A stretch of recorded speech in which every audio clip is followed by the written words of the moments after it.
Chapter 5. The Horizon Which One Beholds from the Summit of a Barricade by Victor Hugo from the book Les Misérables. The situation of all in that fatal hour and that pitiless place had as result and culminating point Enjolras' supreme melancholy. Enjolras bore within him the plenitude of the revolution. He was incomplete, however, so far as the absolute can be so. He had too much of Saint Just about him, and not enough of Anacharsis Cloots. Still, his mind, in the society of the friends of the AB 100, had ended by undergoing a certain polarization from Comefera's ideas. For some time past, he had been gradually emerging from the narrow form of dogma, and had allowed himself to incline to the broadening influence of progress, and he had come to accept, as a definitive and magnificent evolution, the transformation of the great French Republic into the immense human republic. As far as the immediate means were concerned, a violent situation being given, he wished to be violent. On that point, he never varied, and he remained of that epic and redoubtable school which is summed up in the words 83. Enjolras was standing erect on the staircase of paving stones, one elbow resting on the stock of his gun. He was engaged in thought. He quivered, as at the passage of prophetic breaths, places where death is have these effects of tripods. A sort of stifled fire darted from his eyes, which were filled with an inward look. All at once he threw back his head. His blonde locks fell back like those of an angel on the somber quadriga made of stars. They were like the mane of a startled lion in the flaming of an halo. And Enjolras cried, "Citizens, do you picture the future to yourselves? The streets of cities inundated with light, green branches on the thresholds, nation sisters, men just, old men blessing children, the past loving the present, thinkers entirely at liberty, believers on terms of full equality. For religion heaven, God the direct priest, human conscience become an altar, no more hatreds, the fraternity of the workshop in the school, for soul penalty and recompense fame, work for all, right for all, peace over all, no more bloodshed, no more wars, happy mothers. To conquer matter is the first step, to realize the ideal is the second. Reflect on what progress has already accomplished. Formerly, the first human races beheld with terror the hydra pass before their eyes, breathing on the waters, the dragon which vomited flame, the griffin who was the monster of the air, and who flew with the wings of an eagle and the talons of a tiger. Fearful beasts which were above man. Man, nevertheless, spread his snares, consecrated by intelligence, and finally conquered these monsters. We have vanquished the Hydra, and it is called the locomotive. We are on the point of vanquishing the griffin, we already grasp it, and it is called the balloon.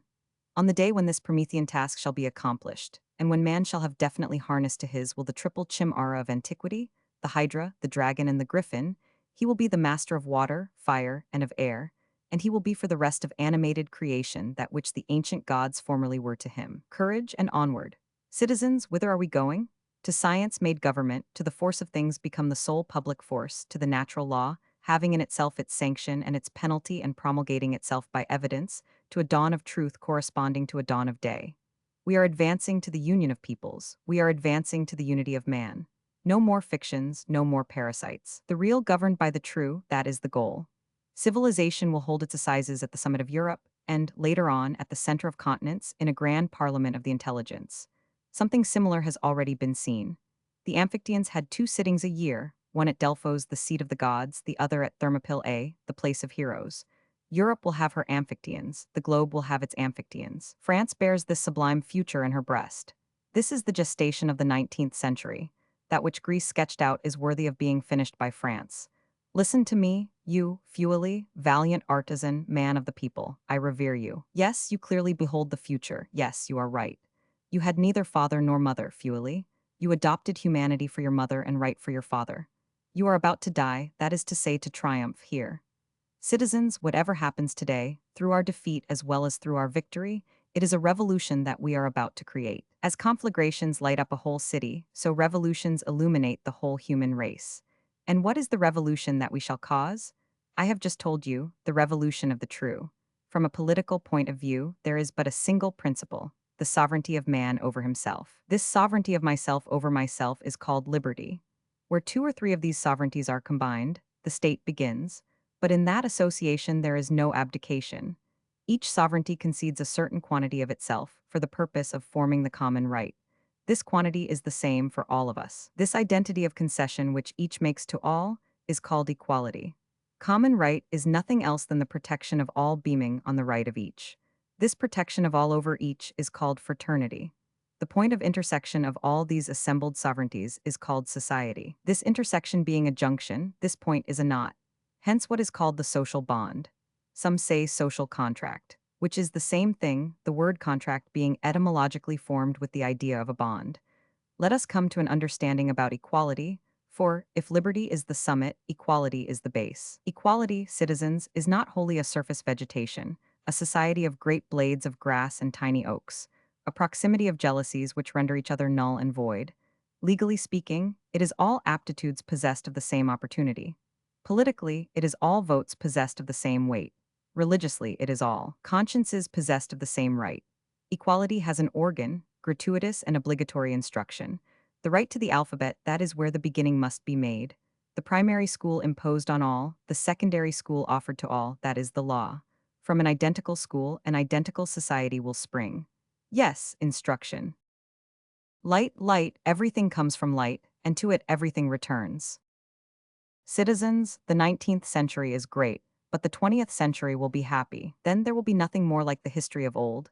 We shall no longer, as today, have to fear a conquest, an invasion, a usurpation, a rivalry of nations, arms in hand, an interruption of civilization depending on a marriage of kings, on a birth and hereditary tyrannies, a partition of peoples by a congress, a dismemberment because of the failure of a dynasty, a combat of two religions meeting face to face, like two bucks in the dark on the bridge of the infinite.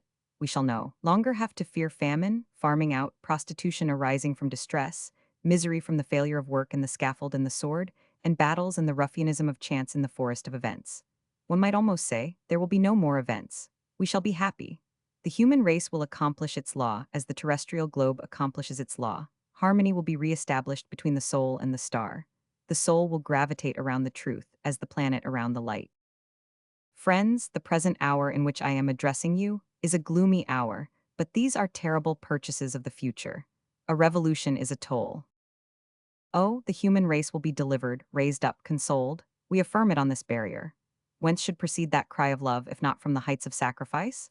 Oh, my brothers, this is the point of junction, of those who think and of those who suffer. This barricade is not made of paving stones, nor of joists, nor of bits of iron. It is made of two heaps, a heap of ideas and a heap of woes. Here misery meets the ideal. The day embraces the night and says to it, I am about to die, and thou shalt be born again with me. From the embrace of all desolations, faith leaps forth. Sufferings bring hither their agony, and ideas their immortality.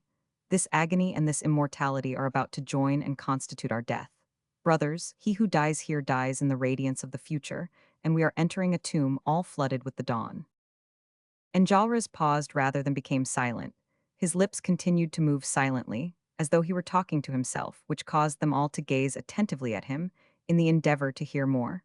There was no applause, but they whispered together for a long time. Speech being a breath, the rustling of intelligences resembles the rustling of leaves.